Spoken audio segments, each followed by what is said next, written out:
What's up guys, today I'm going to be teaching you how to make a rocket motor that performs like this. Pretty cool, right? Anyways, before we go any further, we're going to need a list of parts. So what you're going to need is a 25mm PVC pipe, that's the diameter, 25mm washers, 25mm couplings, and the washers need to have a 5mm hole in the middle. You're also going to need PVC cement and you're going to need tacks. Now it's very important that your washer fits inside the PVC coupling nicely like mine does there. Now the basic concept of this is that your PVC actually holds the washer in place, the washer being the rocket's nozzle. You're also going to need potassium nitrate and sugar. I'm using sorbitol, but you can use anything. So step one, we've got to get the washer glued in place. So we're gonna line the inside of the coupling with PVC glue, PVC cement, I think that's what it's called. And then you're just going to stick the other piece of PVC in and give it a great twist so you get it all locked in place.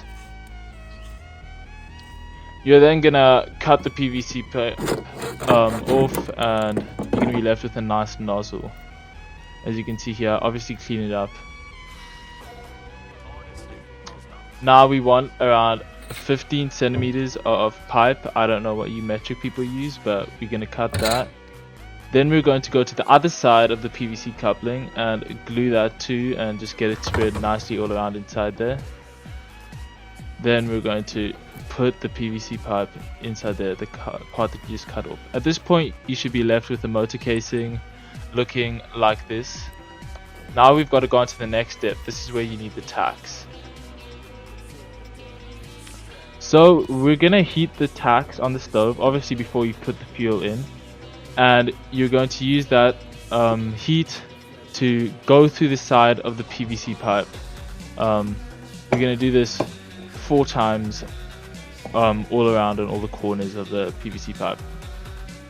Once you're at that point, you're going to cut them off. Don't push them all the way through, or else they'll get in the way of the nozzle. So here, just cutting off all 4. You're then going to repeat the process on the other side. That's what it should look like right now. Now on the other side, you're actually going to push from the inside and go outwards like I'm doing in the video right here. And these you need to push all the way to the edge and repeat that 4 times. Once you've got all 4 in, we're going to cut them off again. Like that, and you should be left with a motor looking like that. That's going to hold the nozzle in place. Now for the fuel, we're going to need 65 grams of potassium nitrate. Ignore how fucked up my scale is. 65 grams exactly. So, and you're going to need 35 grams of sugar. I'm using sorbitol. It's a sugar replacement and it melts at a lower temperature, so it's safer.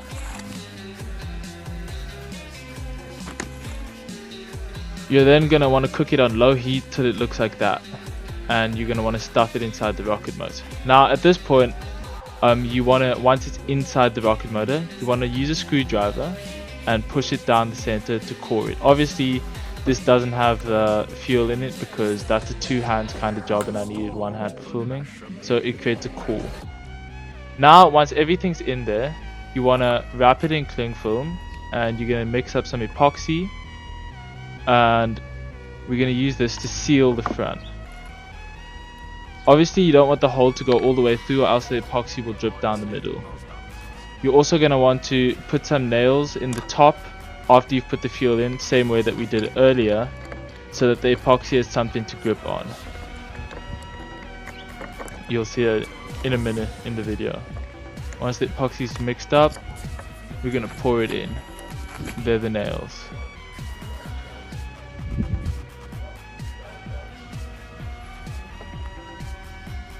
And obviously do this outside because epoxy is fucking disgusting. It stinks.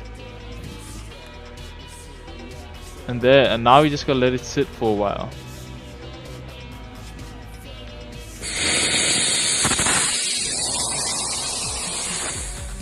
And that was a static test of the motor. Obviously if you do want to actually do this, go watch some other YouTube videos as well. I definitely think I have the best motor casing design, but I didn't really film me making the fuel since that's also a two hands kind of job and I don't have a tripod. So go watch, I'd say Elemental Maker or Rotary Rocketry. They make really good tutorials on how to actually make the fuel and cast it and what it should look like. So yeah, go do your research if you are going to do this, and obviously be safe. Like, I'm not gonna lie, I actually burnt my hand in the process of making this video, so you know, be safe guys.